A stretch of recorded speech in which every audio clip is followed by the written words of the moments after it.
Before we breach the perimeter, if you value this kind of deep dive storytelling, take a moment to subscribe. It lets us know you want more. And let us know in the comments where you're watching from. It's always fascinating to see how far these stories travel. Now, to the operation. The night over Nicosia was a shroud of humid salt and diesel fumes. At 3 o'clock, the Cypriot city was not asleep. It was simply holding its breath. In the old quarter, where Venetian walls met modern concrete, the only real movement was the stray cats and the slow, rhythmic blink of a malfunctioning traffic light. This precise shade of silence, the kind that exists just before the first call to prayer, and the first baker firing his oven, was a tactical asset. 4 kilometers away, in a nondescript short-let apartment in the Strovolos district, Ami sat in total darkness. He was a man defined by waiting. His passport said he was a Danish solar panel distributor. His pulse, a steady 62 beats per minute, said he was Mossad. Ami was a Katsa, a field officer for the Caesarea division, the tip of the spear. For 6 months, his entire existence had been reduced to one target, Dr. Riyad Al-Zaidi. But the operation wasn't about the man. It was about the 256-gigabyte encrypted solid-state drive in the man's study. The operation, codenamed Hydra, had been a slow, agonizing burn. It involved 3 continents, a compromised server in Tehran, and a human asset inside Hamas financial network who had lasted only 72 hours before his encrypted messages went silent. But he had delivered. He had confirmed the unbelievable. Hamas, through a complex web of intermediaries and scientific defectors, wasn't just seeking radiological material. They were finalizing the delivery mechanism. They had acquired blueprints for a Salsabil, a next-generation radiological dispersal device. Compact, efficient, and designed to turn a square kilometer of any major city into a permanent, uninhabitable tomb. The blueprints weren't in Gaza, buried under rubble. They weren't in Tehran, guarded by the IRGC. They were here, in the sleepy, unsuspecting European Union, on the laptop of a man who presented himself as a simple academic consultant. Ami's apartment was sterile. No photos, no books. Only his kit, laid out on the cheap laminate floor with geometric precision. A meter tool, a fiber optic scope, a set of custom-milled picks, and a small black device known as a keymaster. It was a signals injection tool designed to clone and broadcast a specific, captured frequency. At 3:01, a tiny green LED on his encrypted sat phone pulsed once. Not a message, not a call, just a single digital heartbeat from the command center in Tel Aviv. It was the go signal. Ami stood. The long months of surveillance, of tracking thermal signatures from Zaidi's apartment, of memorizing the gait of his bodyguards, of learning the precise back and lag in the building's CCTV loopit, all compressed into this single moment. The waiting was over. The early morning was about to begin. He didn't check his weapon. He knew its condition. He didn't review the plan. It was imprinted on his neurology. He simply opened the door, stepped into the hallway, and merged with the shadows of the sleeping city. The air was cool, the silence profound. It was the perfect atmosphere for theft. Nava was the operation's ghost, while Ami was the physical element. She was the digital one, the unseen hand guiding the spear. Her safe house was 3 kilometers from Ami's, perched on a hill in a half-finished luxury apartment building, a casualty of the 2013 banking crisis. The unfinished concrete and exposed rebar gave her an uninterrupted line of sight to the target's entire neighborhood. Her office was a cramped space behind a false wall in the master bedroom, where a regular tenant might have stored luggage. But instead of suitcases, the shelves held a cascade of technology. A rack of signal boosters, a spectrum analyzer, multiple laptops, and a custom-built signals intelligence SIGINT rig that was currently sniffing every byte of data floating through the air in a 5-block radius. Nava was a product of Unit 8200, the IDF's elite signal intelligence corps. She didn't see cities, she saw networks. To her, Nicosia wasn't stone and asphalt. It was a complex weave of 4G, 5G, public Wi-Fi, and unsecured smart home devices. And Dr. Riyad Al-Zaida's apartment building was the most promising node in the entire tapestry. Her primary monitor displayed a schematic of the target building. Green dots represented known clean Wi-Fi networks. Red dots were encrypted government or security channels. And one, flashing yellow, was her entry point. The target is lazy, she had reported to Tel Aviv 2 weeks prior. He uses a top-of-the-line commercially available router. But he hasn't updated the firmware in 6 months. It was the classic vanity of the intelligent. Dr. Zaidi believed his personal encryption, a complex 512-bit key he had likely designed himself, was sufficient. He neglected the digital doorframe, believing the lock on the door was unbreakable. Nava had spent the last 48 hours in a state of controlled, caffeine-fueled focus. She had already established persistence in the building's network. She wasn't inside Zaidi's apartment, not yet. But she was in the apartment next door. She owned the smart TV of a retired British couple who were currently visiting their grandchildren in Leeds. She owned the nanny cam in the apartment 2 floors down. She was the ghost in every machine. Her current task, to watch for anomalies. At 3:04, as Ami began his silent approach on foot, Nava's eyes scanned her bank of monitors. Monitor 1, a live feed from a compromised traffic camera showing the street in front of the target building. Monitor 2, a waterfall of network traffic data. Monitor 3, a thermal overlay from a high-powered scope pointed directly at Zaidi's 7th floor windows. The thermal image was clear. 2 warm signatures. One, in the master bedroom, was the doctor himself. A lump of steady 37-degree warmth under a blanket.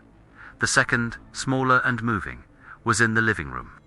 Subject is in bed, she whispered into her throat mic, the encrypted signal bouncing to Ami's earpiece. But the cat is awake. Confirming visual, she zoomed the scope. A small feline shape, bright white on the thermal display, was sitting on the balcony, watching the street. A trivial detail, but in an operation of this delicacy, a trivial detail: a cat, jumping, a sensor, tripped. A startled cry was the butterfly wing that could summon the hurricane. Ami, be advised, she continued, her voice flat, betraying no emotion. We have a 4-legged sentinel, standard procedure. Ami's voice came back, just a puff of air, acknowledged. The cat is not a factor. Nava wasn't so sure. In her world, everything was a factor. She typed a command, activating a low-frequency pulse from the smart TV next door. It was just outside human hearing, but to a cat it was an irritating, high-pitched whine. On her thermal scope, she watched the bright shape jump off the balcony rail and retreat inside, disappearing from view. Sentinel neutralized, she murmured. The digital overlook is clean. You are clear for the next phase. Dr. Riyad al-Zaidi was a man of contradictions. On paper, he was a Palestinian academic with a PhD in fluid dynamics from a prestigious German university. He published papers on desalination and water resource management, spoke at European environmental conferences, and maintained a quiet, almost boring life in his Nicosia apartment. To Hamas, he was their jewel, the intellectual heavyweight who could bridge the gap between radical ideology and high-tech application. He wasn't a bomb maker in the traditional sense. He was a theoretician of terror. He didn't mix chemicals, he wrote algorithms. His work was on the efficiency of dispersal, on weaponizing the wind, on using a city's own HVAC systems to propagate a radiological agent. His apartment was his fortress. But Mossad's psychological profile, compiled by the Nest, their research division, had painted a complex portrait. He was brilliant, but he was also arrogant, paranoid, and lazy. He trusted no one. The blueprints, the file codenamed Salsabil, existed in only one place, on an air-gapped, encrypted SSD, which he kept locked in a small, fireproof safe in his study. The safe was high-end. The apartment's physical security was, on the surface, formidable. He had his own high-end alarm system, separate from the building's, and a reinforced steel door. But the Nest had found the flaw. It wasn't in the hardware. It was in the man. Dr. Zaidi was a creature of absolute, unvarying habit. Every Tuesday and Thursday evening, he met with a financial attaché, his Hamas handler at a secluded waterfront cafe. And every single night, at approximately 3:30, his insomnia and chronic acid reflux, diligently noted by the surveillance team, would drive him from his bed to the kitchen. He would drink exactly 1 glass of mineral water, take a single antacid tablet, and stand on his balcony for 3 to 5 minutes, looking over the sleeping city. This was the window. At 3:09, Ami was in the building's stairwell. He hadn't used the elevator. He was on the 6th floor, one below the target, standing in the dark, his back pressed against the concrete. He was waiting for the sound of water. Nava, from her overlook, was watching the thermal signature. At 3:13, it happened. The warm lump in the master bedroom stirred, sat up, and then moved. Subject is mobile. Nava's voice breathed in Ami's ear. Moving to kitchen. Ami heard the faint metallic click of the reinforced door above him opening. He heard the doctor's slippers shuffle on the parquet floor. He heard the refrigerator open, the pour of water, the click of a pill bottle, and then the sound of the sliding glass door to the balcony. Zadie was outside. This was the critical, counterintuitive moment of the entire plan. Zadie's alarm system was sophisticated, but Ami's team had discovered its one vulnerability. It was when the doctor went to bed, he armed the system except for the kitchen and balcony, which he left unarmed so his cat could go in and out, and so he could perform his nightly ritual without tripping it. But when he armed the system, he had to disarm it in the morning, and to do that, he used a small wireless key fob. Weeks ago, a Siena local Jewish helper, a dentist, had accidentally bumped into Dr. Zadie in the building's lobby. In that fleeting second of fumbled apologies, a specialized scanner in the dentist's briefcase had captured the handshake signal from the doctor's key fob. Now, as Zadie stood on the balcony, Ami pulled out the keymaster. He pointed it at the ceiling. "Nava, now," he whispered. In her perch, Nava activated her jammer. A powerful, focused beam of white noise flooded the 433.92 MHz frequency band, the standard for European alarm fobs. Ami pressed the button on the keymaster. From his position, Zadie heard his alarm panel, inside the apartment, emit a faint chirp. The sound of the system disarming. He would assume it was a glitch, a power surge. He would investigate. Ami heard the balcony door slide shut, faster than usual. He heard the slippers shuffle back inside. "He's checking the panel," Ami whispered. On the thermal scope, Nava watched Zadie's heat signature move to the front hallway. He's at the alarm. He's confused. He's pressing buttons. He's resetting it. This was the moment. While Zadie was distracted at the front of the apartment, rearming the system, Ami moved. Not all assets in an intelligence operation carry a weapon. Some carry flour. Yanis was a third-generation baker in Nicosia. His family's bakery, a small, unassuming shop in the labyrinthine alleys of the old city, was famous for its tahin pita. He was also a Sayan, a non-Israeli Jew who voluntarily provides assistance to Mossad. His motivation was simple. His grandfather had been hidden from the Nazis in Athens by a family that was later betrayed. Yanis baked bread, and he hated zealots. At 3:15, while Ami was waiting in the stairwell, Yanis's bakery was already alive. The massive, wood-fired oven cast a warm, orange glow over the stone walls. The air was thick with the scent of yeast, sesame, and cardamom. This was his cover, and it was the best in the world. Who questions a baker at 3 a.m.? Yanis was the operation's logistical linchpin. He was the clean element. His bakery van, a white, slightly rusted Citroen, was a familiar sight to the early morning police patrols. But this morning, the van had a new purpose. Tucked under a false floor, beneath sacks of flour and trays of cooling pastries, was the exfiltration kit.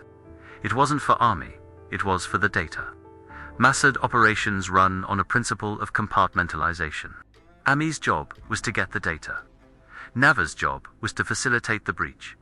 Yanis's job was to get the data out of Cyprus. At 3:17, Yanis wiped his hands on his apron. He loaded the last tray into the van. His phone, a burner provided to him 6 months ago, vibrated once. A simple preset text message that meant the oven is hot. He got into the driver's seat. The engine turned over with a familiar rattling cough. He pulled out into the empty street, his headlights cutting through the Predon gloom. He was not nervous. He was a baker, delivering to the early cafes. His route, however, was precise. He would not go near the target building. He would drive his normal route, which, by a brilliant stroke of operational planning, took him past a specific municipal sanitation depot. His first stop was a small cafe near the Green Line, the uncontrolled buffer zone that splits the island. He delivered a tray of pastries, shared a quick, tired greeting with the proprietor, and got back in his van. He was now in play. The entire plan hinged on the assumption that Ami would succeed. But if Ami was captured, if the operation went loud, Giannis's instructions were simple. Drive the van to the coast, douse the flour sacks in gasoline, kept in a small jerrycan under the seat, and burn the vehicle, the kit, and himself, if necessary. Giannis was not a trained killer. He was not a spy, but he understood the stakes. He had seen the grainy photograph, provided by his case officer, of what Salzabil was designed to do. The photograph was of a playground. He turned the radio on, a local station playing traditional bouzouki music. He tapped his fingers on the wheel, just a baker on his morning run. He headed toward the sanitation depot, the first stop on a data chain that would end in Tel Aviv. The smell of fresh bread filled the van, a perfect, wholesome cover for the silent, high-stakes theft that was, at that very moment, unfolding just a few kilometers away. The moment Dr. Zaidi reset his alarm, he created a 120-second automated system reboot. The alarm's brain, a small box in his study, would be offline. The sensors would be blind. The connection to the private security firm would be momentarily severed. This was the window. At 3 hours, 18 minutes and 30 seconds, Ami heard the thud of the doctor's reinforced door closing and the snick of the deadbolt. Zaidi was back inside. "Nava, am I dark?" Ami whispered. "You are dark. The panel is rebooting. You have 120 seconds. Go." Ami didn't run. He flowed. He moved up the last flight of stairs to the 7th floor, his rubber-soled shoes making no sound on the marble. He arrived at apartment 701. The lock was a high security, 6-pin Medico, resistant to picking, resistant to bumping.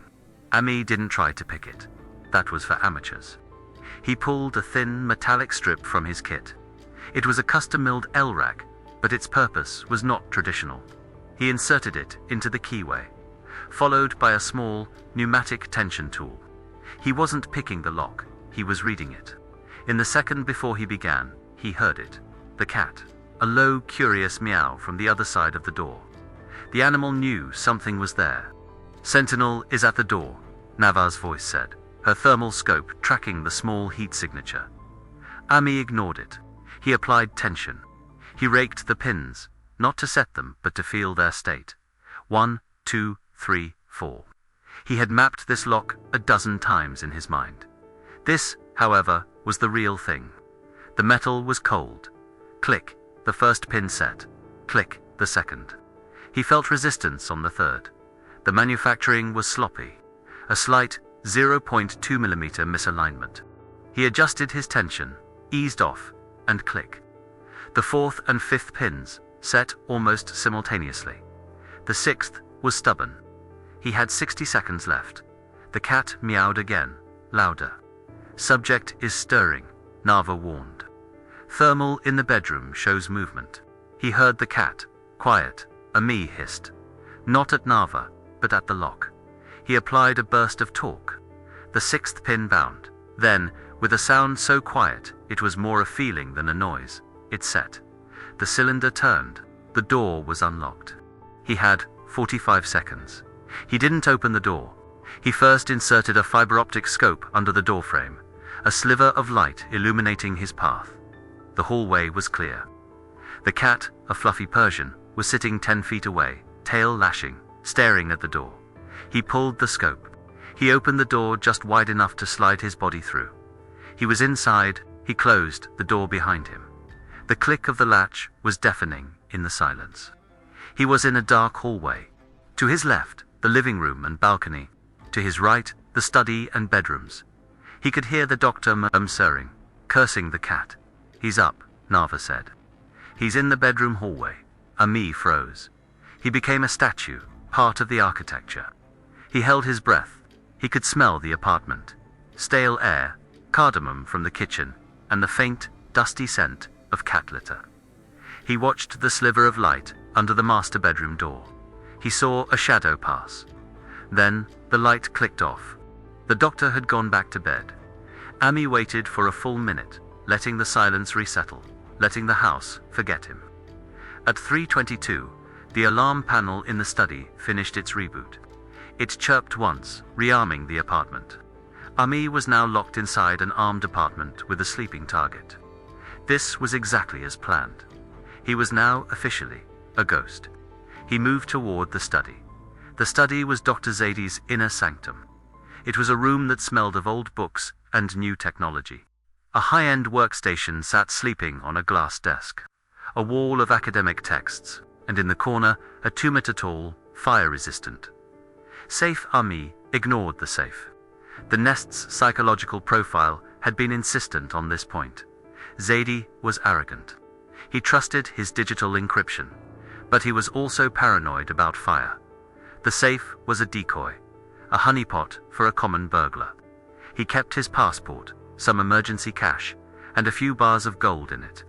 Ami knew this because the Kotzer who had rented the apartment before Zady, posing as a wealthy Emirati, had been the one to suggest this exact model of safe to the landlord. The Mossad team already had the combination. The real target, the Salsabil blueprints, was on the SSD, but where? Ami unclipped a small device from his belt, a handheld thermal imager. He scanned the room. The walls were cool. The workstation was dormant. The printer, the router, the external hard drives, all room temperature, except for one spot. Behind a framed photograph of Zady accepting his PhD in Germany, the wall was 0.5 degrees warmer. Ami lifted the photo. Behind it, a small square panel was seamlessly built into the plaster. A cubby. He didn't force it. He ran his fingers along the edge, feeling for a magnetic latch. He found it. He pressed, and the panel popped open. Inside, nestled in anti-static foam, was the 256 gigabyte SSD. It was plugged into a small, battery-powered Raspberry Pi, a microcomputer that was currently broadcasting a low-energy, encrypted Wi-Fi signal. This was the air gap. The drive wasn't connected to the internet. It was connected only to this tiny, hidden network.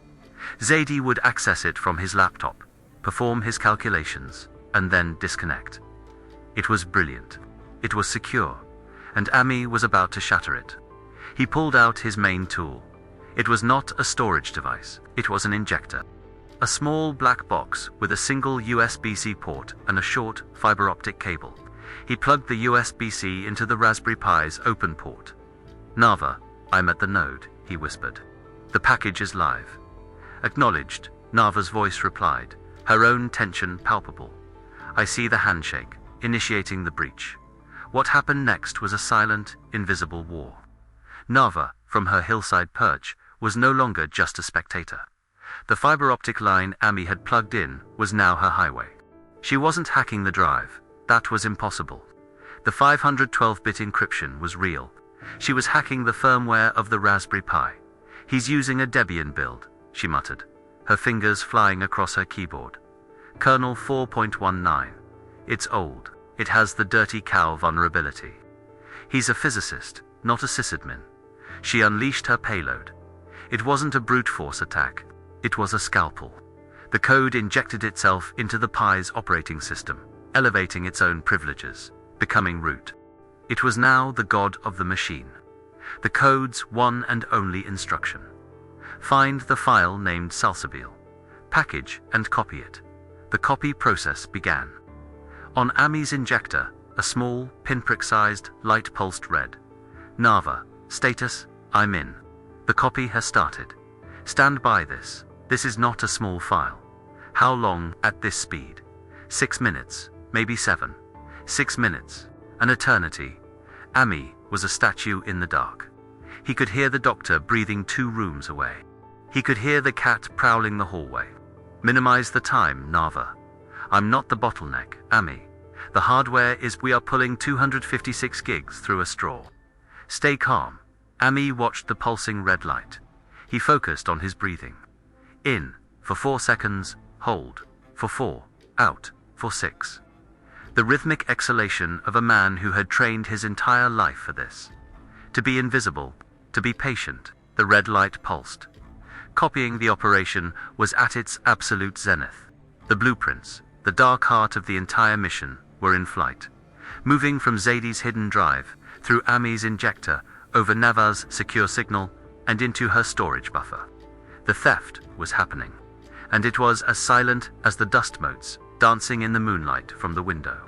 As the file transferred, byte by byte, Nava's system was not just copying, it was analyzing. Her buffer was running a simultaneous diagnostic, a triage program designed by Unit 8200's top analysts. It wasn't just to steal the file. It was to understand it. Instantly, Tel Aviv couldn't wait for a full analysis. The Prime Minister's morning brief was in 4 hours. They needed to know what they had stolen, not just that they had stolen it. The file package unspooled in her data stream. It wasn't just blueprints. It was a complete, horrifying portfolio. The first files were CAD computer-aided design models. Not a bomb, but a vessel. A container, shaped like a standard 2-liter soda bottle, but made of a lead-osmium alloy. It was designed to be indistinguishable on a standard X-ray. The next files were chemical, formulas for a specific, powdered carrier agent. A fine, talc-like substance designed to bond with aerosolized isotopes cesium-137, strontium-90, the dirt for the bomb. The third and most terrifying section was titled Dispersal. This was Zadie's PhD in fluid dynamics at work. It was a series of algorithms and models. Ami Nava's voice was different. The professional flatness was gone, replaced by a cold, sharp dread. Ami, you need to see this. I don't need to see anything but the exit, Ami replied, his eyes still locked on the pulsing red light. No, you need to understand, they aren't targeting a street corner. Nava sent a single, compressed image to Ami's small, wrist-mounted tactical display.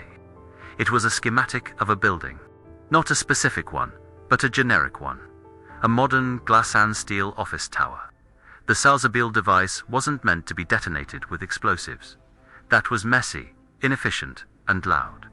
It was designed to be placed, they want to put it in the air intake, Nava whispered, the main HVAC unit. On a hot day, in a financial district, London, New York, Tel Aviv, the algorithms modeled with chilling precision how the building's own climate control system would become the weapon. The powdered isotopes would be drawn in, micronized, and then systematically pumped through every vent, every office, every boardroom, floor by floor. It's not a bomb, Nava said. It's a plague. The models show 98% contamination within 15 minutes. The building isn't just a target, it's the delivery system. Anyone who evacs ... they're already carriers. Ami stared at the glowing image on his wrist. He saw the schematic, but in his mind, he saw the building in Tel Aviv, where his ex-wife worked. The Kyria Tower, a glass and steel high-rise. This was what he was stealing. Not a plan for a weapon, but a plan for an atrocity. A silent, airborne apocalypse, engineered by a disgruntled academic. The file package had a name. Project Salzabil. Ami knew the name. It was from the Quran, a sacred spring in Jannah, or paradise. The spring of paradise. The name was a dark, poetic joke. Nava, how much longer? Ami's voice was now steel. 70%. Hold. ... Hold. On Ami's end, the red light pulsed. On Nava's end, the data stream flowed. The file was massive, containing simulation videos, atmospheric dispersal charts, and a list of target cities, prioritized by their HVAC infrastructure. This was the new face of war. Not armies, but algorithms. Not explosions, but exhalations. The sheer, calculated, scientific evil of it settled in the room, colder than the air conditioning. It made the theft not just a mission, but a necessity. 75%, Nava reported. The red light pulsed. Ami's heart hammered against his ribs. The silence of the apartment felt thin, brittle. It was about to break. At 3:29, the download was at 87%. And then, it stopped. The red light on Ami's injector didn't go out. It began to pulse faster. A frantic, warning heartbeat. Nava. Status. Ami snapped. I don't know, Nava said, and the uncertainty in her voice was more alarming than any siren. The transfer is choked, the pipe is blocked.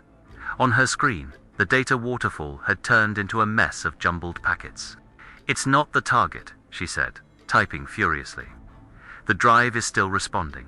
It's the building, the network. Something just came online. Ami's blood ran cold. He scanned the dark study. Patrol? No. This is digital. A new device. It's powerful. It's sniffing. It's sniffing me. In the 6 months of surveillance, the building's network had been a predictable, sleepy backwater. The British couple, the Greek family, the German businessman. Now at 3:29 a.m., a new apex predator had just entered the digital pool. AMI, someone else is here, Nava said, her voice dropping to a whisper. Another team. They're not ours. The realization hit them both at the same time. This was not a random anomaly. This was competition. Who? Ami demanded. The signature. It's Russian, Nava said, identifying the digital fingerprint of the malware probe, SVR. They're using a badger's nest exploit. They're sweeping the entire building's network. The Salzabil blueprints were not just a target for Mossad. The Russians knew about Zaidi too, and they had picked the exact same night to make their own attempt. But their method was different. It was loud. It was a digital smash and grab. They're attacking the router, Ami, Nava said, her voice tight with adrenaline. They're trying to brute force the firewall. The entire building's internet is about to go down. Ami looked at the injector. 87%. If the router goes down, the Raspberry Pi will register the connection loss. It will create a log. Zaidi will see it in the morning. He'll know we were here. He'll move the data. Worse, Nava said. The SVR sweep is noisy. It's tripping automated security protocols. Ami, it just woke up the building's main security console. The one in the lobby. A new sound, faint, but growing. The building's elevator. It was moving, coming up from the lobby. A security guard, woken by a network anomaly alert, was doing a physical patrol. AMI was trapped.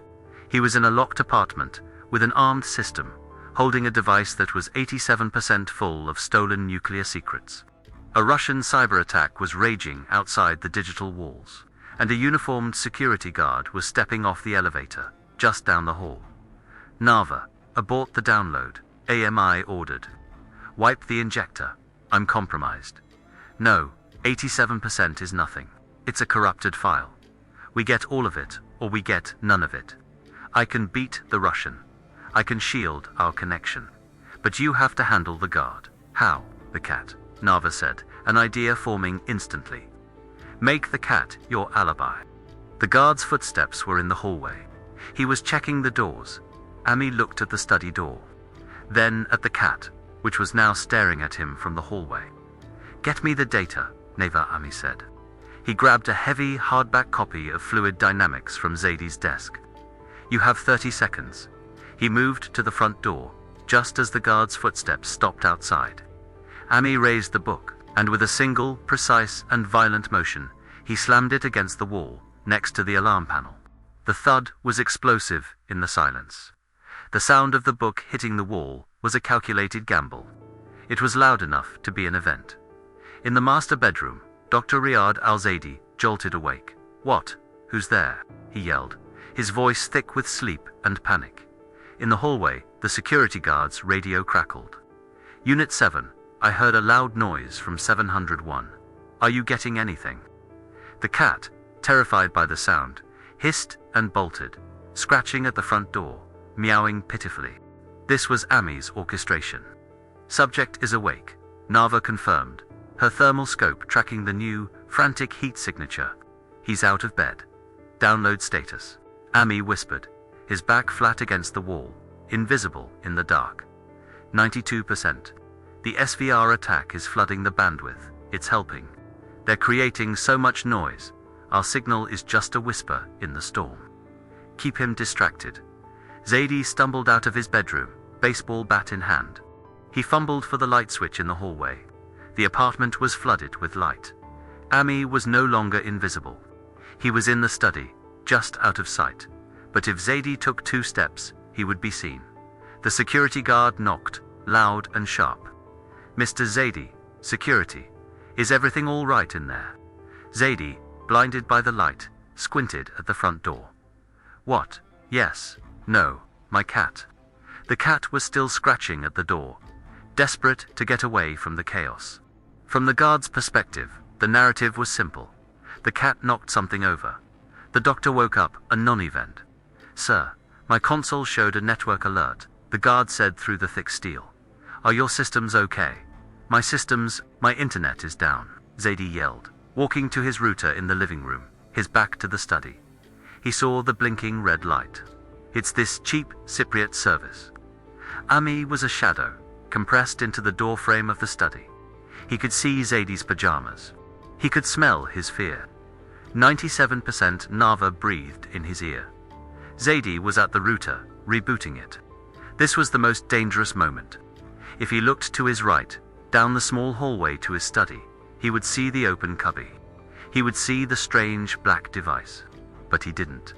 He was a man of habit, and his habit was to blame his internet provider. "Sir, I need you to open the door." The guard insisted. "I can't," Zadie said, exasperated. "The alarm is on. If I open it, it will call the police." "Everything is fine." It was the cat.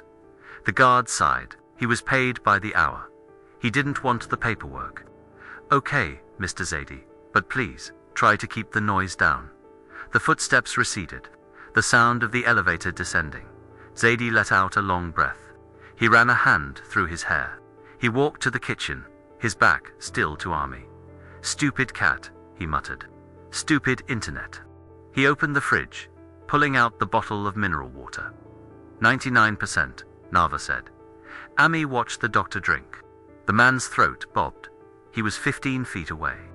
The red light on Ami's injector gave a final long pulse. Then it turned green. 100%. "We have the package." "The transfer is complete," Nava whispered. "I'm wiping the injector now," Ami said. "No," Nava commanded. "Leave it. The SVR team. They're still here. They're hammering the router. Let's give them a parting gift." Ami didn't understand. "What?" "I'm uploading a file. A present. A piece of our own malware. It's designed to look Russian. When Zadie finds the breachhand, he will find it. He won't blame us. He'll blame Moscow. It's the perfect false flag." A new transfer began. Not a download, but an upload. A small, corrosive piece of code was planted back into the Raspberry Pi. "It's done," Nava said. "Get out." Now Ami unplugged his device. He slid the injector into his pocket. He did not close the cubby. He left the photo on the floor. He left the panel open. The scene had to look like a panicked theft. Zadie was still in the kitchen, drinking his water. Ami moved. He was at the front door. The alarm was still armed. "Nava, the door." "I can't." The guard took the building offline, Nava said. "You're on your own. You'll have to go loud." Ami looked at the high-security lock. "No," he said. He walked back to the study. Zadie was now walking toward the study, having finished his water. They were on a collision course. Ami stepped into the shadow of the hallway closet, a space barely 18 inches deep. He held his breath. Zadie walked past him, close enough to touch. He went into the study. Ami didn't wait. He sprinted silently to the front door. He heard the doctor's sharp, sudden intake of breath. What? Zadie had seen the open cubby. Ami was at the door. He didn't have the key. He didn't have time. He slammed his palm into the emergency exit button on the alarm panel. The world exploded. A 120 decibel siren filled the apartment. Alarm. Alarm. Perimeter breach. Apartment 701. Zadie screamed. The alarm system, in its emergency protocol, automatically unlocked the front door to allow for emergency services. Ami yanked the door open and was gone. Ami was in the stairwell before the automated security call even started dialing. He didn't run down, he ran up. He hit the roof access door at a full sprint. It was a standard fire door, and his multi-tool made short work of the simple lock. He burst onto the roof at 3:37. The air was cool. The siren from his own act of sabotage was wailing below him, echoing across the neighborhood. Nava, I'm rooftop. Where is he? Zadie is on the phone, yelling. The guard is coming back up. The Russians are gone. My gift bricked their access point. They think the system crashed. Exfil negative. The streets are hot. The patrol car you heard earlier, it's responding to the alarm. It'll be at the front door in 90 seconds. You can't go down. Emmy looked over the edge of the roof. 7 stories. The adjacent building, Emmy, Nava said. Her voice calm, back in control. The hotel, 5 meters. Emmy saw it. 5 meters of dark, empty air. A classic Mossad jump. He backed up, took a running start, and leaped. He landed on the gravelantar roof of the neighboring hotel, rolling to absorb the impact. His knee screamed in protest, but nothing was broken. He was clean. He stood, brushed himself off, and walked to the hotel's roof access door. He picked the lock in under 10 seconds, entered the sleeping hotel's stairwell, and walked down 7 flights. He emerged in the lobby. A sleepy night manager looked up from his desk. Can I help you, sir? Ami pulled out his Danish passport and his room key. Sorry, I couldn't sleep. Went to the roof for some air. Left my phone. Stupid of me. The manager nodded, already half asleep. It's a beautiful night for it. Good night, sir. Ami walked to the elevator, took it to his room on the 4th floor, and locked the door. He had been a guest at this hotel, under his solar panel cover, for 3 days, waiting for this moment. Meanwhile, Nava was conducting her own cleanup. The Salzabil file, all 256 gigabytes, was on her encrypted drive. Her mission was to get it to Tel Aviv.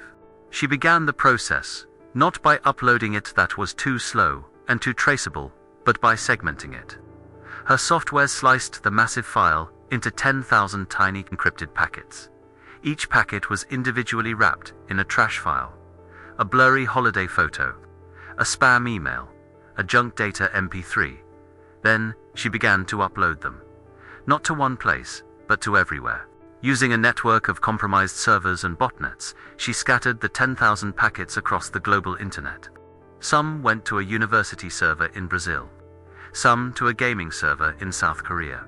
Some were hidden in the metadata of a public library's website in Ohio. The Salzabil blueprints were now, simultaneously, nowhere and everywhere. They were hidden in plain sight, scattered like digital dust in the wind. To the outside world, it was just junk traffic. But in Tel Aviv, a corresponding listener program was waiting. It knew the signature of these 10,000 packets. And as they appeared on the global web, it began to catch them, one by one, and reassemble them. The full file would be complete and on the Prime Minister's desk in 2 hours. Nava closed her laptop. She broke down her equipment, packing it into 2 standard hardshell suitcases. Her war was over. She was just a tourist, checking out of a half-finished building at 4 a.m. At 4:15, Yanis, the baker's van, was parked in a dark alley behind the Nicosia Municipal Sanitation Depot. This was his last, and most crucial, stop. The alley was a dead zone for surveillance. The cameras were either broken or pointed the wrong way, a fact Yanis himself had ensured months earlier, with a few well-placed gifts of cash and pasitio to the overnight foreman. He got out of his van, leaving the engine running. The smell of fresh bread mixed with the sour scent of dumpsters. He walked to a specific, large, green dumpster. He didn't look around. He didn't act suspicious. He was a man dumping trash. Ami's job was to steal the drive. Nava's job was to steal the data. But the hardware, the injector, was now a liability. It was the only physical piece of evidence that linked the operation, the team, and the technology. It had to disappear. After leaving the hotel, Ami had walked, not run, for 20 blocks. He had moved through the city as it began to wake. He had stripped his tactical gear in a public restroom, flushing what he could, and dumping the rest in separate, pre-planned bins. All except the injector. He arrived at the sanitation depot, approaching from the opposite side, as Yanis. He saw the van. He saw Yanis. No words were exchanged. No nods. Ami walked past the green dumpster. As he passed, he dropped a small, heavy object into it, the injector, now wrapped in a simple plastic grocery bag. He kept walking and disappeared into the dawn. Yanis waited a full minute. He then approached the dumpster, pulling a large, black trash bag from his van, filled with the bakery's actual overnight waste. He opened the lid, tossed his bag in, and in the same motion, his hand darted in and retrieved the small plastic-wrapped package Ami had left. The handoff was complete. It had taken 3 seconds. Yanis got back in his van. He drove to the Nicosia port, his final delivery. He parked and walked onto the 5 a.m. cargo ferry to Limassol. He sat on the open-air deck, the package heavy in his pocket. The air was salty and cold. In Limassol, he would meet a shipping agent at a cafe. He would buy a coffee, and he would forget the package on the table when he left. The shipping agent would then place the package in a diplomatic pouch bound for Tel Aviv. The injector, with its SVR-tainted malware, would be on an analyst's desk by noon, a final, crucial piece of intelligence. Yanis watched the sun begin to break over the horizon, painting the sky in shades of purple and orange. The early morning was almost over. He was just a baker, his run complete. He thought about the photograph of the playground. He closed his eyes, and for the first time in months, he felt a sense of peace. At 6:30, Ami sat at a small plastic table at a beachfront cafe in Larnaca, 50 kilometers from Nicosia. The flight on his Danish passport to Athens was at 9 o'clock. He was drinking a bitter, black coffee. His knee throbbed from the jump. His body was running on the toxic fumes of adrenaline and exhaustion. Before him, the Mediterranean was a sheet of glass, reflecting the soft, pastel colors of the new day. The first tourists were emerging for their morning jogs. The operation was over. His phone, a clean burner, vibrated. A single text from an unknown number. Salsabil, reassembled. 100%. The spring is dry. The message was from Tel Aviv. The blueprints were theirs. The one early morning was complete. Ami looked at the text, then deleted it. He watched the sun, now a brilliant, blinding white, climb above the sea. It was a success. A clean, tactical, and brilliant success. Dr. Zaidi was, at this moment, being debriefed by his own handlers, a process that would be brutal and final. He had failed. He had let the crown jewels be stolen. The false flag malware Ami had planted would, as Nava predicted, send Hamas and their Iranian partners on a multi-year paranoid hunt for a non-existent Russian mole. The infighting would be, in itself, a victory. Project Salsabil, the Spring of Paradise, was now in the hands of Mossad's own analysts. The threat was neutralized. The world was, ostensibly, safer. But Ami felt no triumph. He felt the hollow, metallic ache of the after. He had stolen a nightmare. But in doing so, he had confirmed that the nightmare was possible. He had seen the mind of Dr. Zaidi, the cold, academic precision of his evil. And he knew, with a certainty that chilled him more than the morning air, that Zaidi was not unique. The idea was now out. The blueprints were a new kind of weapon. And now, his side had them. The mission was to prevent an atrocity. But the unseen consequence of every such operation is knowledge. Mossad had not just stolen a weapon, they had stolen a concept. And a concept, once understood, can never be unlearned. They had stolen the blueprints to prevent their use, but in a dark, twisted way, the knowledge now belonged to them too. The early morning was over. The city was awake. The baker's van was back at the bakery, being loaded with fresh trays. The security guard was writing his report. Nava was in the air, her laptop wiped, sleeping on a plane to Frankfurt. And Ami, the Kotzer, sat by the sea. He had stolen the hidden nuclear blueprints. He had done it in one early morning. But as the sun rose, casting long, sharp shadows across the sand, he was left with the operation's true, unspoken cost. the burden of knowing what comes next. He finished his coffee. It was bitter all the way down. He paid the bill, in cash, and walked toward the airport. Just another man in the bright, unforgiving light of a brand new day. If this operation revealed a new layer of the silent conflicts shaping our world, make sure to subscribe to Cinematic Intel. There are always more files to declassify.